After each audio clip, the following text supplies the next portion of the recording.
여러분의 구독은 영상을 제작하는 데 큰 힘이 됩니다. 영상을 보시기 전에 구독과 좋아요 꼭 부탁드리겠습니다. 아울러 회원이 되시기를 원하시는 분들은 유튜브 채널 홈피 구독 옆에 있는 가입 버튼을 눌러주시기 바랍니다.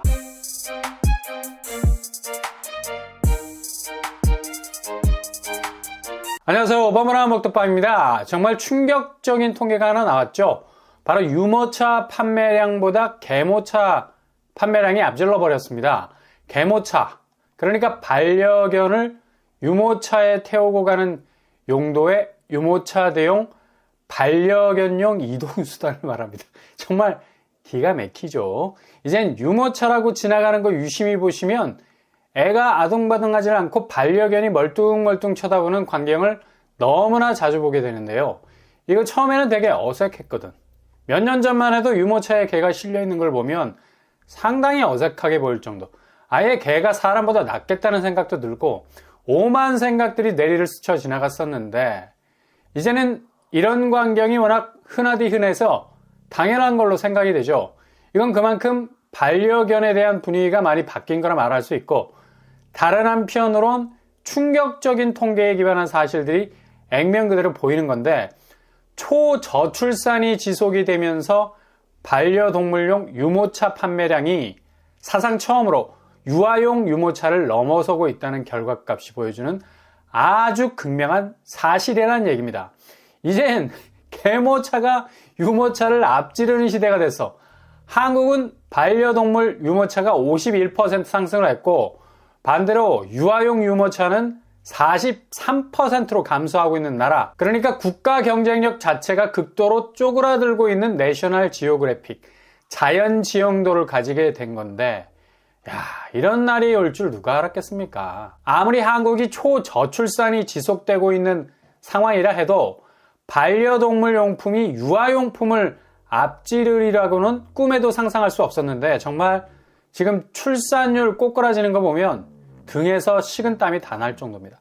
단적인 예로 보면 전국 합계 출산율 탑10을 들여다보니까 서울이 은메달감이죠. 서울이 인구 대비 합계 출산율 0.44명, 관악구가 선두권이고요. 종로구, 광진구, 강북구 순으로 0.6명을 넘지 못하고 있습니다. 이거 정말 심각한 수준 아닙니까? 그리고 부산과 대구가 1위와 3위를 달리고 있죠. 근데 정말 이렇게 급격하게 줄어가는 출산율과 지금 매매시장 부동산 하락 추세는 거의 똑같이 가고 있다는 거, 이게 가장 중요한 포인트가 될 수 있는 거죠. 예전에는 이렇게 줄어드는 출산율이 부동산하고는 함수관계라는 게 이 줄을 긋기에는 서로 매치가 안 되는 부분이 많았는데, 이젠 이게 딱 들어맞고 있다는 거죠. 이유는 바로 출산율에 고드름이 달려서 아래로 궤적이 꺾이는 추세가 지금 부동산 시장의 하락세를 가속화시키고 있는 아주 견조한 톱니바퀴가 될 만큼 인구 급 강화의 영향을 그대로 받고 있기 때문입니다. 내년부터 한국 인구 분포율이 극적으로 바뀌기도 하는 2024년이 되기도 하고요. 부동산 집값이 다시는 부상하지 못할 가장 최대의 변수 중 하나가 되고 있기 때문에 서울 관악구, 광진구, 강북구가 0.6명을 넘지 못하는 추세와 동시에 지금 서울 집값 한 달치로 끊어보면 6억에서 12억까지 엄청난 가격 변동폭을 그리면서 추락하는 모습을 보이고 있습니다.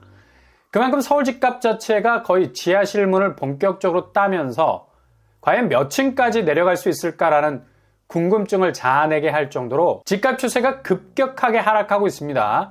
이거 지금 출산율 하락과 전혀 무관하지 않는 현상이거든요. 그러니 이렇게 인구 구조라는 하드웨어 단시간 안에 회복될 기미가 없기 때문에 앞으로 서울 집값은 반등이라는 분기점을 만들어내기에는 굉장히 어려운 상황에 처하게 된 거고요. 출산율이 떨어진다는 건 이렇게 집값이 내려간 폭만큼이나 그동안 올랐던 집값의 폭이 높았기 때문에 도저히 결혼을 감당하기도 그렇고, 출산은 더욱더 감당이 불감당이 되는 금단의 영역이 되는 추세라서 집값 추이는 새로운 변수의 출현으로 인해서 부동산 시장의 경제 논리로만 집값이 꺾이는 게 아니라 사회 구조라는, 특히 인구 구조의 뼈대가 바뀌는, 이거 완전 유전인자의 변형 아닙니까? 사람이 사람을 낳지 않고 오히려 그걸 꺼려하는 본능적인 거부감이 든다는 건 인종 자체가 완전히 바뀌게 된다는 얘기죠. 인간으로서의 기존에 가지고 있었던 DNA가 주변 환경 때문에 급격하게 바뀌는 건데, 사람이 종족 보존에 대한 강한 의지를 드러낼 수 있는 건 그만큼 주변 환경이 안정적일 때 생길 수 있는 거죠. 근데 지금 생존 자체를 위협받고 있는 상황에서 뭐 웬 종족 보존? 아니, 자기 스스로도 지키기 어려운 시대인데 어떻게 피부치까지 책임을 질 수 있겠습니까? 집값만 봐도 서늘한 느낌이 드는데, 무슨 닭장 같은 아파트가 30억, 40억이 넘어가는 콘크리트 본자들의 존재감이 여전히 뿜뿜인데 택도 없는 거죠. 그리고 부산과 대구 역시 출산율이 0.6명을 넘지 못하는 곳인데, 여기도 지금 지방에선 가장 낙폭이 큰 집값 추이를 보이고 있죠. 최근 한 달간 거래로 타임라인을 늘려보면 부산은 거의 6, 7억이 떨어지고 있는 추세입니다. 해운대구와 연제구, 신축 아파트들 그동안 집값 올라가는 거 보면 혀를 내두를 정도로 미친 듯이 말을 달리면서 채찍질을 제대로 한 곳이었는데, 이거 뭐 최고가가 16억까지 치고 올라가는 엄청난 상승세를 보였다가 이번 하락장에서 뭐 여지없이 나락으로 가고 있는데요. 출산율 하락세와 전혀 무관하지 않는 아주 밀접한 연관성이 있다는 것도 무시할 수 없는 부분이죠. 이게 단순히 경제지표가 악화돼서 나오는 결과값이기도 하지만 생물학적인 집에 대한 DNA가 완전히 바뀌어가고 있는 단면이기도 합니다. 굳이 이렇게 어마무시한 집값 지불하면서 일생토록 자기 인생 갈아 넣을 필요가 없다는 거지. 믹서기에 여분의 인생을 쑤셔 넣기를 원하지 않는다는 겁니다. 자칫 대출 버튼 잘못 누르게 되면 그냥 순식간에 나머지 인생이 녹즙이 될 수 있기 때문에 이걸 본능적으로 피할 수밖에 없어서 결혼 기피, 출산 회피 당연히 나오는 결과일 수밖에 없는 거죠. 대구도 보세요. 한 달간 실거래가를 봐도 얼마나 가격 하락세가 가파른지 똑똑히 눈에 들어오고 있죠. 그냥 쏟아지는 불화살, 어둠을 가르는 하락의 궤적은 너무 선명해서 떨어지는 불똥이 다 보일 정도야. 수성구 중심으로 거의 5, 6억대로 뚝뚝 집값이 떨어지고 있습니다. 이게 단지 단기적인 사이클 안에서 돌아가는 주기적인 궤적이 아니라는 거는 이제 본격적인 한국 인구 구조의 대대적인 재편이 시작이 된 건데, 수요 자체가 완전히 다른 형태의 유전자를 가진 사람들로 바뀌고 있다는 사실이에요. 굳이 집을 오매불망 내 자산 가치의 포트폴리오 중에 가장 센터에 놓을 필요가 없는, 그냥 그렇게 스쳐 지나갈 수 있는 정도의 환승 지점이라고나 할까? 그러니 통계청 인구지표가 확실하게 사람에 대한 넘버링을 완전히 누르고 눌러서 거의 뭐 깐부가 아니라 짜부가 될 만큼 압착을 하고 있는 현상. 내년에는 0.6명으로까지 줄어들 것으로 내다보고 있는데, 이 변수가 이번 2차 하락장에서 집값이 다시는 반등점으로 돌아갈 만한 회귀 능력을 상실할 만큼의 집값 에너지 소실로밖에 보일 수 없다는 얘기입니다. 단지 금리가 만유인력의 법칙처럼 모든 집값의 가치를 결정하는 상수가 되지 못한다는 거죠. 이제 변수가 더 무서워.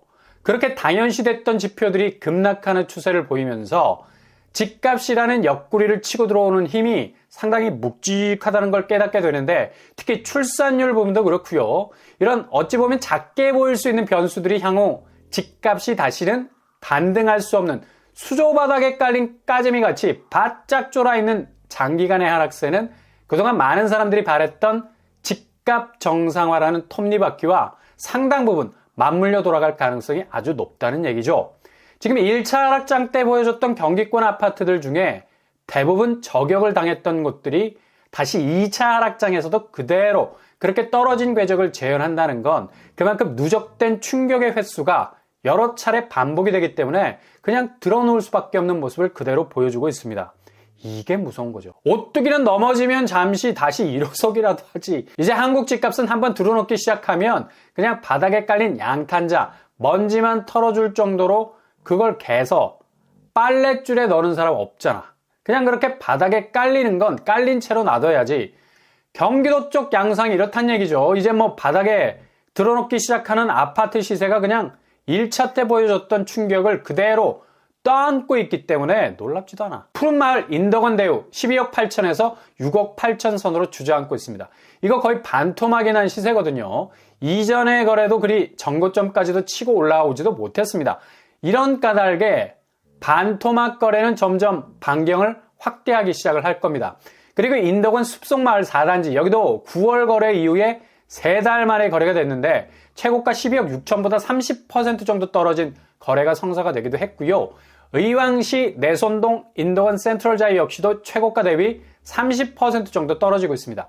이렇게 되면 거의 50% 선은 무리 없이 무너질 수 있는 여지가 있다는 거죠.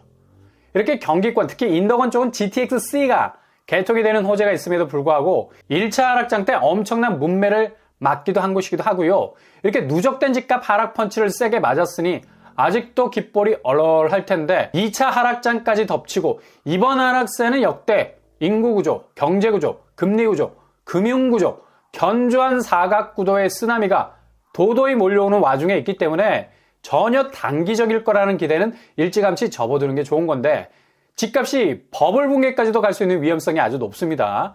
미국이 금리 인하의 빗장을 풀어버리면 모든 게 해빙이 될 거라 생각하는데 우리는 미국 기준금리 올릴 때 도리어 내리는 정책으로 반대 방향 직진을 했던 상황이어서 도리어 세계가 얼어붙고 있을 때 그 얼음을 억지로 토치에 불을 붙여서 녹이고 있었죠. 근데 이제 연료가 다 됐어. 아무리 미국이 긴축 완화 조짐을 내년에 보인다 해도 한국은 미국과 거꾸로 가야 할 위기들을 서너 개씩 떠안고 있는 상황이라 부동산 집값은 역대 최악의 변동성을 보여주게 될 겁니다. 이런 부동산 시장의 지각 변동을 알리는 신호 중에 환매 조건부 분양이 서울에서도 등장을 하기 시작했습니다. 바로 SK건설 에코플랜트가 강동구 길동에서 분양하는 주거용 오피스텔에 대해서 입주 시점에서 시세가 분양가보다 낮으면 후분양자가 사업 주체에게 되팔 수 있는 안전장치를 해놓은 건데 어찌 보면 이건 손실을 보전해주겠다는 대응으로도 볼 수가 있죠. 근데 자체적인 판단으론 2026년경에 주택 시세가 회복이 될 거라는 계산이 깔려서 이런 환매 조건부 분양이 나오고 있는 건데요. 글쎄요, 주택 경기가 단기적인 하향은 아닌 것 같은데 얼마나 주거용 오피스텔 쪽이 거의 막장으로 가고 있는가를 잘 알 수 있는 대목이죠. 그만큼 시장 상황이 어려운 거고 분양을 해도 여기에 들어갈 사람들이 과연 얼마나 수요라는 두톤층을 만들어낼 건지.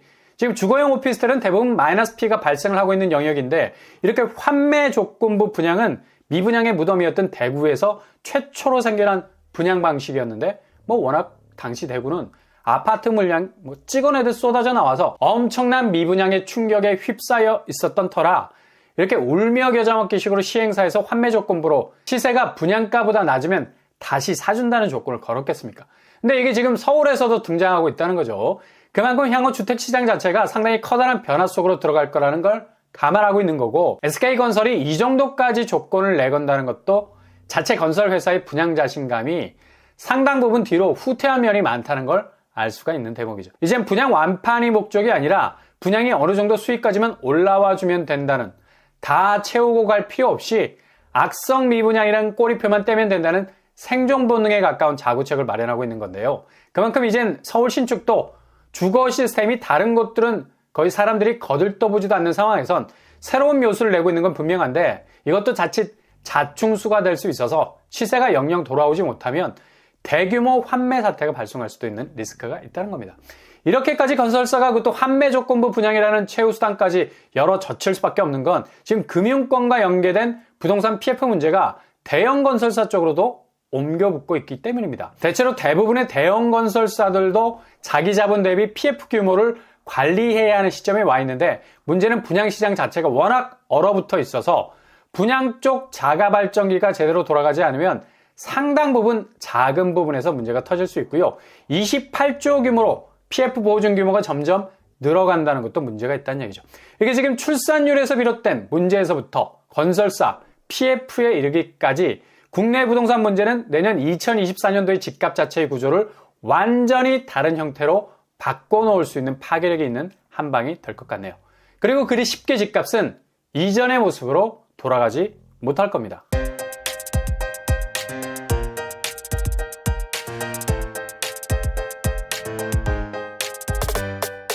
오늘의 부동산 캐릭터, 이젠 유모차가 개모차에게 추월을 당할 정도로 우리나라 출산율은 거의 바닥으로 가고 있습니다. 이후 누가 집에 살아줄 거며 누가 집을 사줄 거며 수요 자체가 구조적으로 말라가는 상황에선 집값이 다시 상승하리라는 기대는 그냥 희망 고문에 지나지 않게 될 거죠. 가뜩이나 경기 지표가 좋지 않은 상황에서 환매 조건부 분양까지 등장하면서 건설사들의 미분양에 대한 공포는 PF 문제와 직결이 되는 거고요. 이런 하방 압력들은 거의 포위 상태로 집값을 둘러싸고 있기 때문에 이걸 잘 들여다보시는 게 정말 중요한 시기인 것만은 분명해 보입니다. 이번 주도 응원합니다. 여러분의 길이 꽃길만 되실 수 있길 바랍니다. 이상으로 뻔뻔한 복덕방을 마치겠습니다. 구독과 좋아요 부탁드립니다. 감사합니다.